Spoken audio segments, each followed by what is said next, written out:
Bienvenidos nuevamente a Referente Jurídico. Ahora voy a tener el grato placer de presentar en el programa a uno de los más destacados juristas especializados en materia de derecho penal y particularmente en los últimos tiempos, que ha abocado su atención a temas específicos, entre los cuales resalta estudios en materia de los delitos de lavado de activos y crimen organizado, profesor universitario en importantes universidades del país y consultor de diversas instituciones públicas y privadas. El doctor Julio Rodríguez Delgado nos acompaña el día de hoy para tratar un tema de actualidad, que es el que tiene que ver con los delitos de lavado de activos y la infiltración del crimen organizado en las organizaciones políticas en el país, un tema que nos preocupa, por supuesto, como demócratas y como defensores del Estado de Derecho y nuestro sistema democrático. Damos la más cordial bienvenida entonces al doctor Julio Rodríguez Delgado. Julio, bienvenido a Referente Jurídico. Pues, Alberto, un placer para mí, un enorme honor estar aquí presente y poder disertar contigo los temas que entiendan son de utilidad para formar criterios y evaluar básicamente cómo es que nuestras normas van cambiando y cómo la situación jurídica, sobre todo en este caso, tiene enorme injerencia en el ámbito político. Claro que sí. Bueno, primero vamos a ver, establezcamos cuál es la relación que existe entre este novedoso entre comillas, porque en los últimos 3 o 4 años ha venido poniendo en la agenda de debate político la discusión, las noticias y los entuertos judiciales en los que se han visto involucrados una serie de personajes propios del ámbito de la política y también últimamente hasta de la farándula, que es el de lavado de activos, que es un delito que ya existía en la legislación penal desde hace varios años con otro nombre, ¿no? Lavado de dinero se llamaba en un primer momento, pero que ha empezado a tener pues una connotación muy significativa en estos últimos años. Y esa presencia de este delito con el ámbito de la política, ¿cómo se da esta vinculación? Mira, la pregunta que haces tú es realmente interesante y contextualizarlo en el marco que corresponde es bien singular. ¿Por qué lo digo? Yo he ido revisando ya no solo, evidentemente, para este aspecto, temas de carácter estrictamente dogmático penal, sino adicionalmente algunas suerte de publicaciones y estudios que hacen profesores de derecho ligados tangencialmente al ámbito político, sobre todo brasileños, y en el ámbito nacional quien ha tenido una línea de opinión y de interpretación de esto ha sido el rector de UCIL, el doctor Martín Santibáñez. Importante, ¿por qué? Porque hay una perspectiva que es clarísimo manejar. Tú lo acabas de decir, el tema del lavado de activos viene pues básicamente del sistema anglosajón a través del famoso money laundering, lavado de dinero, que en verdad el día de hoy se pasa a ser lavado de activos porque no solo se lava dinero, sino se puede lavar el día de hoy obras de arte, se puede lavar bienes inmuebles, bienes muebles en general. Por lo tanto, no se circunscribe ya solo a dinero per se. Entonces, con este cambio estructural que no es peruano, lo que hacen algunos estudiosos es reconocer que esta evolución del tema del lavado de activos es cíclico en el aspecto de vinculación política, que esto es parte de programas internacionales orientados desde una perspectiva de carácter sociológico, político, a perseguir determinados actos criminales. Y Santibáñez lo dice bien claro, esta es una evolución que comenzó finales de la década de los 70, inicios de los 80, cuando estas organizaciones, la nueva izquierda europea, comenzó a tratar de acentuar la vejación en las incipientes democracias o estados de gobierno latinoamericanos, la vulneración a derechos humanos. Entonces comienza esta primera parte en una focalización en derechos humanos, y mira cómo es algo uniforme y denominador común en toda América Latina. La aparición de muchísimas ONGs, de muchísimas organizaciones propiamente también de carácter institucional, abocados al tema de defender derechos humanos. Esta suerte de apogeo comienza paulatinamente a migrar y uno lo comienza a percibir a mediados de los 90.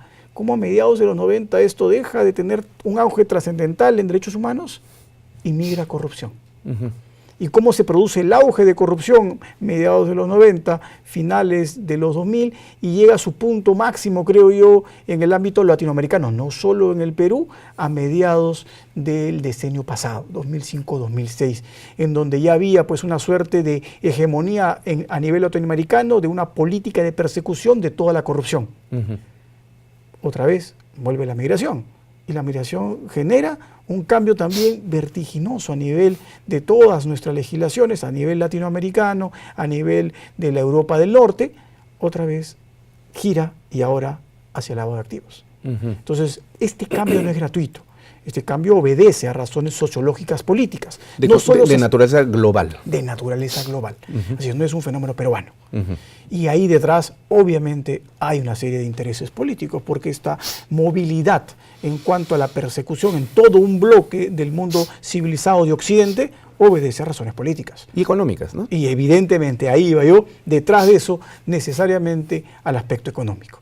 Las normas tienen funciones manifiestas, que lamentablemente, sobre todo en el derecho penal, casi nunca se cumplen, y las funciones ocultas siempre son las que se cumplen, y las funciones ocultas obedecen a intereses, sobre todo, de corte económico. Entonces, esto no es una novedad. En el ámbito de derechos humanos, la adherencia a los tratados internacionales permitía que los países que respetaban derechos humanos pudiesen tener créditos más beneficiosos, podían tener acceso a préstamos de carácter muy focalizado para determinado sector, préstamos sectoriales, que ayudó a muchos países. Esto comenzó a cambiar también en corrupción, ¿no? Recuerda tú cómo es que los organismos internacionales prestan a los estados en la medida que tengan normas claras de lucha contra la corrupción. Y ahora esos mismos organismos te dicen, tú quieres estar dentro de este grupo, tienes que tener normas claras de persecución de lavado de activos.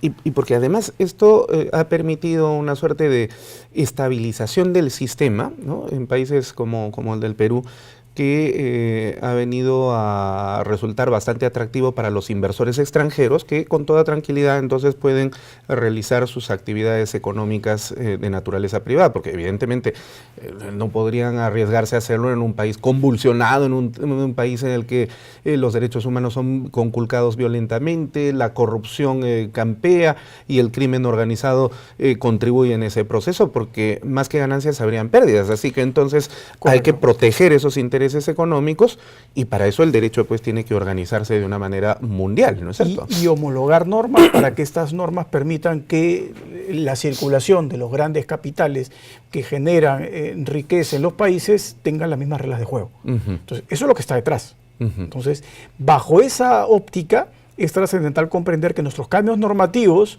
no obedecen stricto sensu a una suerte de posición del Estado peruano, de nuestros congresistas, sino detrás hay una enorme injerencia de grandes grupos de poder a nivel económico que buscan que estas normas tengan una suerte de homogeneidad en todo el mundo occidental. Sí. Sobre todo en el occidental, porque sabes tú que lo que sucede pues en Oriente Asia es otra cosa. Sí, así es.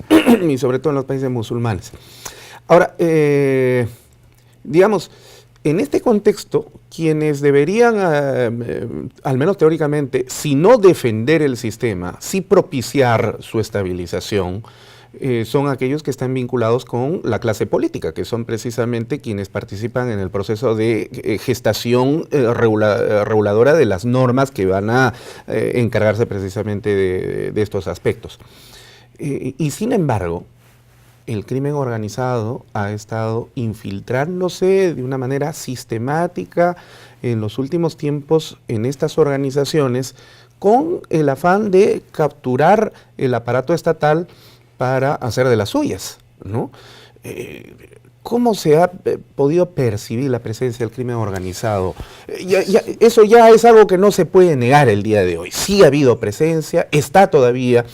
Y quienes se molesten y sientan algún tipo de, no sé, agravio por estas expresiones, en realidad pues serían pudores falsos, en verdad, ¿no es cierto? Totalmente de acuerdo. Mira, y Y mira, Luis Alberto, es trascendental lo que mencionas, porque el crimen organizado ya no es esa suerte pues de sujetos que son de baja calaña, vinculados a los sectores más pobres de la sociedad, que agarran un arma de fuego y comienzan a disparar de manera sistemática para poder obtener ciertos espacios de manejo pues del tráfico de drogas, de la trata de personas, del robo, de lo que es la reducción de lo obtenido ilegalmente en la receptación, etcétera. No, eso ya, o sea, esa óptica es una óptica que hay que definitivamente sobrepasarla, porque el día de hoy el crimen organizado está ligado a los sectores económicos.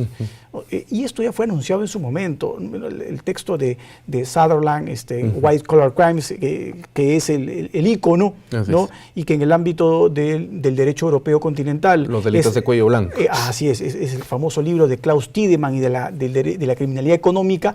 Tiene una migración. Y esa migración es importante porque permite percibir que ya el crimen organizado no solo se centra en eso, no solo se centra en hacer el símil cómo funcionaba la Cosa Nostra, cómo funcionaba la Camorra, cómo funcionaba la mafia china, sino esto pasa a estructuras empresariales que son utilizadas íntegramente para perpetrar actos ilegales o que son aprovechadas en estructuras paralelas para que a partir de ellas se cometan actos ilícitos. Esto es nítido en lo que el profesor Silva Sánchez escribe en su libro La expansión del derecho penal, donde Silva Sánchez nos viene básicamente ya desde el año 97 explicando cómo este fenómeno va a ir cambiando, va a ir generando espacios en donde ya lo que se percibía anteriormente pasa a un segundo plano. Porque dice que esta nueva criminalidad, la llama criminalidad de la globalización, tiene 4 características trascendentales que a futuro, ojo, mira, lo escribe en el 97 y parece que hubiese sido escrito ayer, que son criminalidad económica, criminalidad organizada, criminalidad internacional y mira el cuarto elemento, criminalidad de los poderosos, que los divide en 3, los que tienen poder económico, los que tienen poder político y los que son capaces de concentrar ambos.